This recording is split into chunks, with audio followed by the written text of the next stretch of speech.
दैवत्व या अनैतिकता। यह विश्लेषण भगवान शिव के एक ऐसे पहलू को कुरेदता है जिसके बारे में शायद ही कभी बात की जाती हो। देखिए, एक तरफ तो हम शिव को महादेव के रूप में पूछते हैं, बुराई का नाश करने वाले, नैतिकता की सबसे ऊंची मिसाल।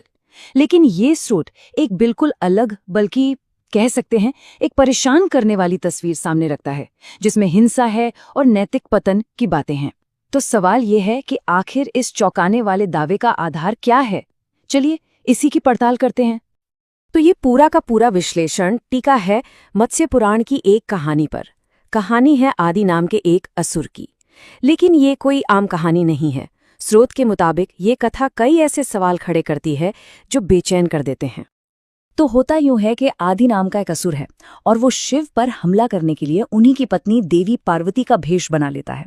अब सुनने में तो ये एक एक टिपिकल पौराणिक कहानी लगती है ना, कि एक देवता है, एक असुर है और देवता को असुर को हराना है। पर असली पेच यहीं से शुरू होता है। मुश्किल कहानी में नहीं, बल्कि शिव जिस तरह से सिचुएशन को हैंडल करते हैं उसमें है। और यहीं पर कहानी एक बहुत ही जरूरी मोड़ लेती है।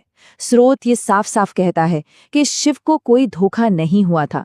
मतलब उन्हें अच्छी तरह पता था कि वो जो सामने है वो पार्वती नहीं, बल्कि असुर आदि है। ये कोई गलतफहमी का मामला था ही नहीं। शिव सब कुछ जानते थे। और रुकिए, बात सिर्फ इतनी ही नहीं है। स्रोत जब आदि के वंश के बारे में बताता है तो एक और परत खुलती है। आदि असल में अंधक का बेटा था। और अंधक कौन?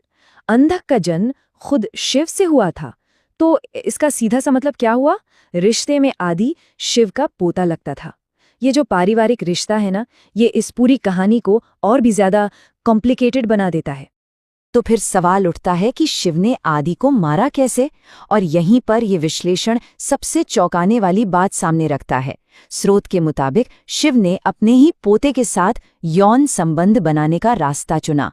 उन्होंने अपने लिंग पर वज्र यानी एक हथियार लगाया और फिर उसकी हत्या करने के लिए एक बेहद हिंसक यौन कृत्य किया। सोचिए, ये कोई आम लड़ाई या युद्ध नहीं था। ये यौन हिंसा का एक बहुत ही डिस्टर्बिंग तरीका था। और बस यहीं पर स्रोत एक बहुत तीखा सवाल खड़ा करता है।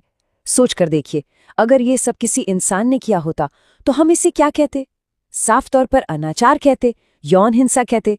तो सवाल ये है कि सिर्फ इसलिए कि ये काम एक भगवान ने किया तो क्या उस काम की परिभाषा बदल जाएगी? क्या लेबल बदल जाएगा? वाकई ये एक ऐसा सवाल